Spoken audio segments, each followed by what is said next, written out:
This is why you should never play Ouija board at a cemetery. Around 2 years ago, my mom told us a story she had never shared before. Back when she was a teenager, every Halloween she, my uncle, and her friends would hang out to go to a trick-or-treating party. But one year, they wanted something different, something spooky. So they piled into my uncle's car and drove around until they reached one of the biggest cemeteries in their town. No streetlights, no houses nearby, just rows of graves and moonlight stretching over marble headstones. One of my uncle's friends had brought a Ouija board. They laughed at first, joked around, asked stupid questions, and that's when the planchette moved.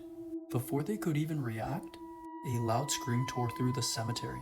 Not close, not far, just everywhere. They froze.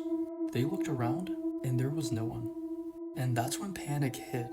They all ran in different directions, stumbling between graves, tripping over uneven ground, and to top it all off, the cemetery was so massive, and in the dark, every path looked the same. Eventually, they made it back to the car and they sped off. And here's where it gets crazy. They hadn't realized until they got home, they had left one friend behind. My uncle and the others went back. They searched everywhere. They called his name and they heard nothing. So they waited until they decided to go back home.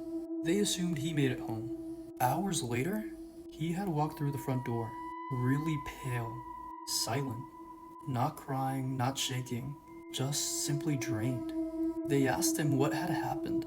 He said nothing and went straight to bed. The next morning, my uncle forced him to talk, and he said after everyone ran, he couldn't find the exit. He ended up panicking and jumping a fence, landing in a parking lot.